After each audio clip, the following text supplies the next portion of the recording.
I mean, I'm sure you've heard people um, mentioning when a child is born, they look at them and they have that knowing look.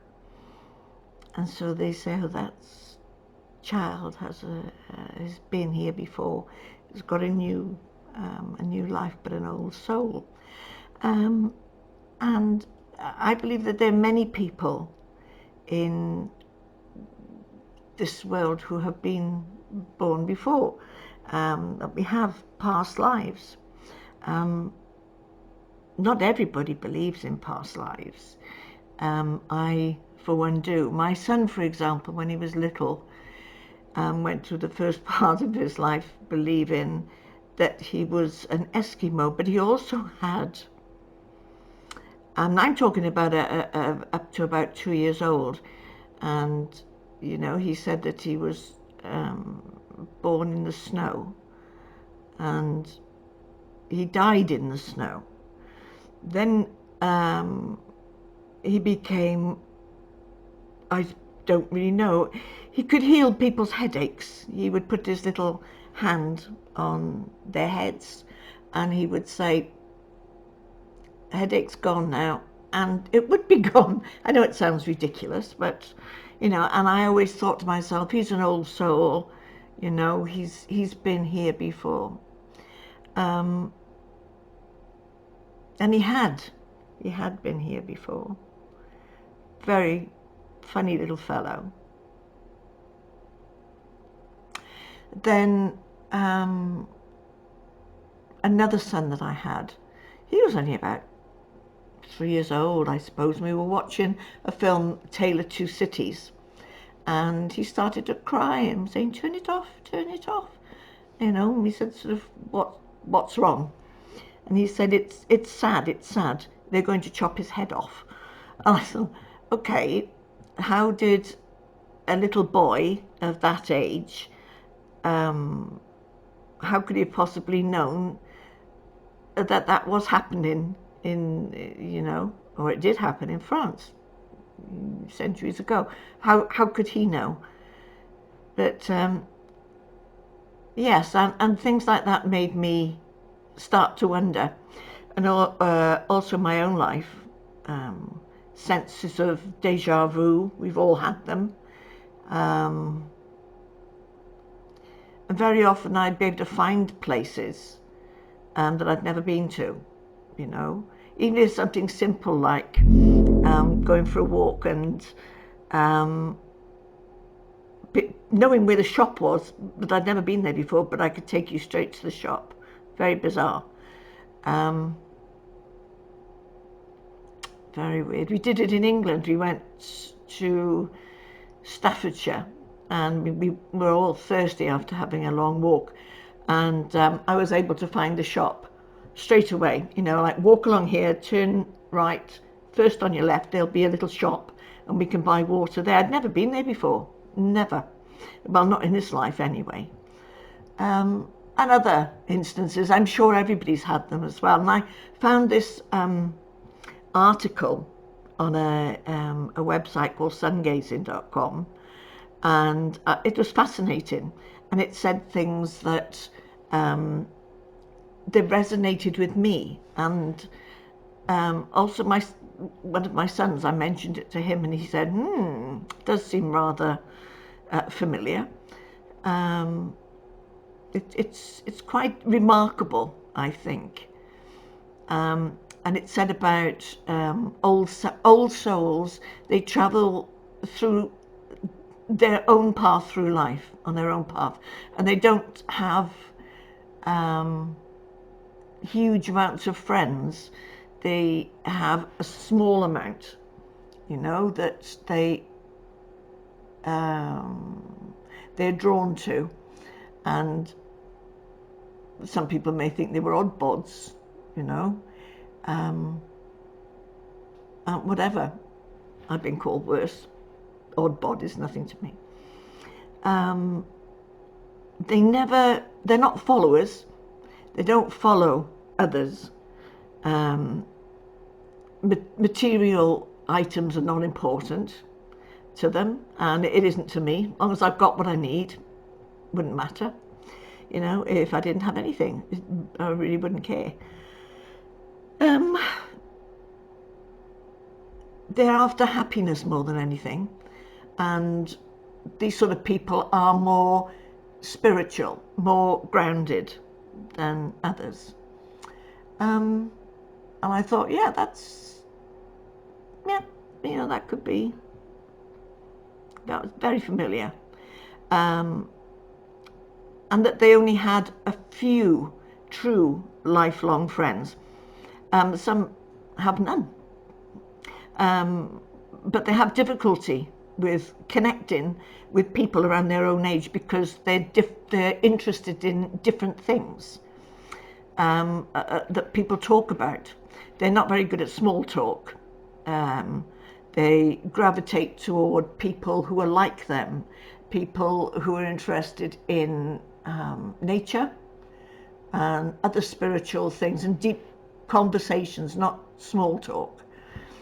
They don't waste their time getting to know with people they can't relate to.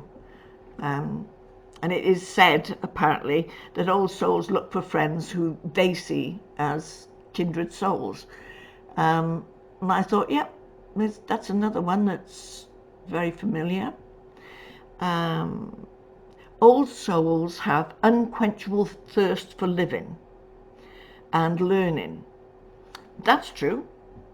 They have a passion for all things that are intellectual and informative, and that's clear from the get-go, right, when they're babies. They love critical thinking, and any experiences they go through will examine in depth to extract important life lessons for them. For an old soul, knowledge brings happiness and power, and having their thoughts challenged is what they live for. That I found, really interesting too. I love a good, deep conversation, whether I'm right or wrong, I don't care. And people lose their tempers halfway through and they go, oh, you just want to be right. I'm just interested in it. I love to know things. I like to learn things. I can spend 24/7 sat in front of a computer going through different websites and learning new things. Somebody mentions a word perhaps I haven't heard before and I think, what's that? Where did that word come from? And I will have to look it up and find everything there is to know about it. Everything. It is really weird. They say that old souls adjust to new situations and surroundings with ease. They don't like to stand out, and they don't like to make a scene. They prefer to hang back and observe and see what's happening. They aren't antisocial per se, but they view themselves as sort of misunderstood social outcast. But they have a natural curiosity, and that leads them to ask questions. And from the question, the deeper conversation follow. If the conversation turns idle and superficial, they'll simply end it abruptly and move on, clear off, bye-bye, had enough. Old souls look beyond the mundane and see the bigger picture. Okay, so old souls will filter out the basics, everyday details that tend to cloud the thoughts and the minds of everyone else. Their vision is clear and uncompromised by material things and vanity. Instead of, they see them as senseless and unproductive. You have nothing worse, having someone standing in front of you saying all the things they bought this year. We have a new TV, we've got a fantastic new car, we're going on all these holidays and everything. Psh, senseless, it's unproductive. Who cares? Those things matter to those. They matter to themselves. They don't matter to anybody else. Who cares? It's like the old coming back from the holidays with about 1,000 photographs. They assume that you, because you haven't travelled there, need to see. Why? Why would you want to do that? You can have a little look on the internet, and you can have a look at those places. You know, you can go on to Google Maps and literally walk along those streets. It's incredible. You don't need people saying how wonderful they are, and you really don't need it. There's no point. So you'll drift away from that, and what the heck, you know. They think, old souls, they will think further ahead about all the possibilities or the consequences of somebody's actions, you know, and that gives them a wider perspective, an understanding of the world beyond the present, you know. So that's interesting. And also that old souls you'll find are spiritual. It doesn't mean that they are religious devotees or even a part of any organized religion, you know. I mean, instead they are more in tune with a variety of ancient rituals and traditions, which by practicing brings them happiness. Old souls are always seeking enlightenment through knowledge, spirituality. Both these things will encompass and fulfill a major part of this, you know. So that, you know, this is the way they are. And I saw a lot of things in there that I thought to myself, yeah, I can relate to the majority of those things. Okay, so I've been diagnosed with autism, with Asperger's, and a lot of those things that I've mentioned are quite common with people with Asperger's. The knowledge to want to find out absolutely everything. You need the need for learning, and you don't want small talk. It's you know, it's just not there. So somebody can say, well, all that maybe all the people with Asperger's are just people that we used to call old souls. It's not that. They've got autism. I think that's total rubbish, because every one of us different, and not all of us with Asperger's are the same. Not all of us with autism is the same. And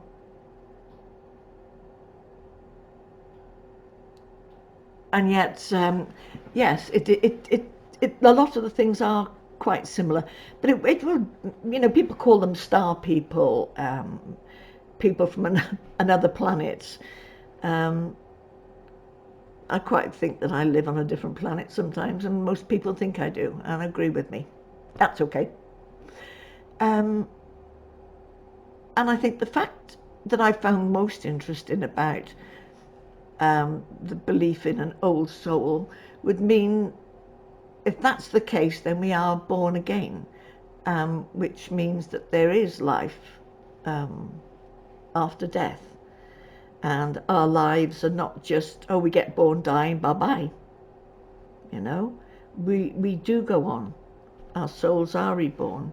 And we remember certain aspects about it. Because we've been through a lot, we've gained a lot of knowledge in our lives, and we don't need to relearn that again. So small talk, we just,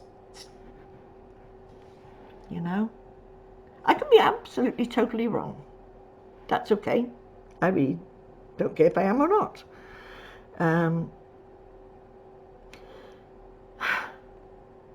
I don't know, but I for one believe in reincarnation. And there's quite a lot of us that believe in that. Life is, I don't know. To be reincarnated, that means to be reborn again. at its most basic core, reincarnation is the belief that after a person dies, their soul continues on and starts life over and once again. And as time marches on, so do our spirits. And we'll all end up leading a number of new lives in completely different bodies. And this ties in with the constant cycle of life, death and rebirth that's all around us, and which the universe is forever engaged in. And each time our soul passes on, it evolves and becomes wiser, more mature, knowledgeable, and spiritually connected to the universe. And as such, people have lived many past lives, and they will go on to future ones. I think you meet some people who are so superficial, so materialistic, and truly I believe it's because that's their first life.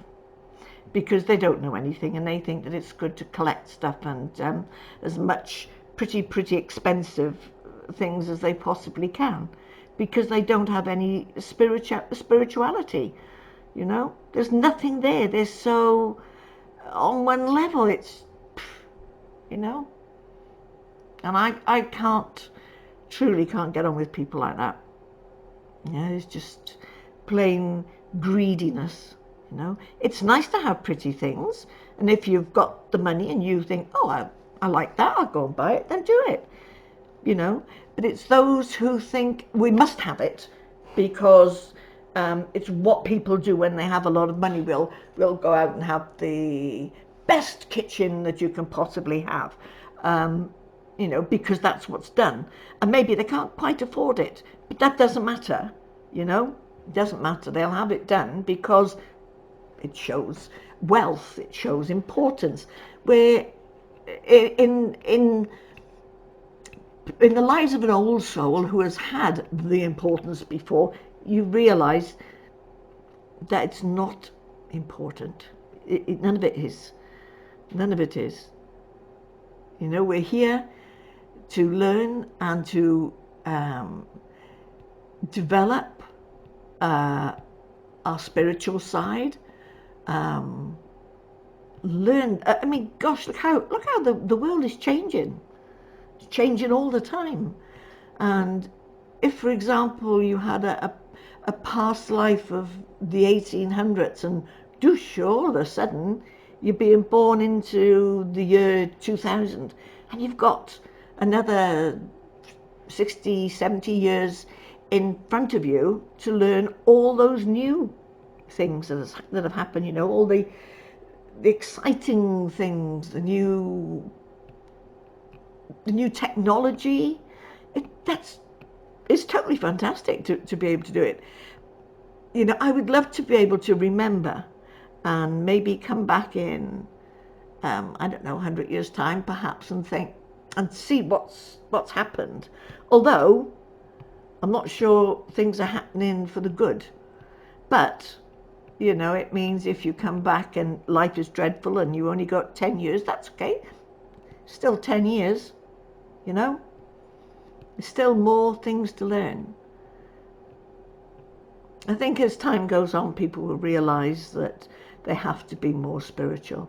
They have to spend more time looking after this planet, because we made a right bollocks of it. Let's be quite honest. I can't see it lasting. Not that many years. I mean, look what people have done with it. No, we've really screwed up the water system. You know, they're people with just filth to drink, basically. Lucky not here in the UK. We are lucky. Apart when there are floods and things and you have to be extra careful, and boil water, whatever. But my God, nothing compared to what other people have to go through. People in America, I mean, you think, well, America is, gosh, you know, they've got heaps of money there, everything's got to be good. But no, there are people in Flint, in Michigan, they have dark brown water. You can't drink that. I mean, they have to bath in it. I mean, I wouldn't even want to bath in it, let alone drink it. And you have to wash your clothes in it. Oh, And that's in supposedly the richest nation. But we have to stop, and we've got to start thinking, and but I'm still on the learning phase. The sad part comes probably if I get a chance to come back again. Then I've got to relearn everything, find things. The world just going on and on and on. It just sounds like me, doesn't it? I do tend to go on and on and on as well. I think I ought to stop. But yeah, past lives, you can recognise people. So next time you see a little baby and it looks at you with that look, and it gets to 4 or 5 years old, and suddenly it can play chess better than the best chess player in the world, or it can play the piano as good as Mozart, or it can create art like Picasso, as if you like Picasso. But anyway, yeah, God, it's amazing. Life is amazing. It is amazing. Are you an old soul? What do you think? I think I am. I'm part human, part bonkers. Yep, I'm an old soul. How do you do? Bye.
Um, about old souls.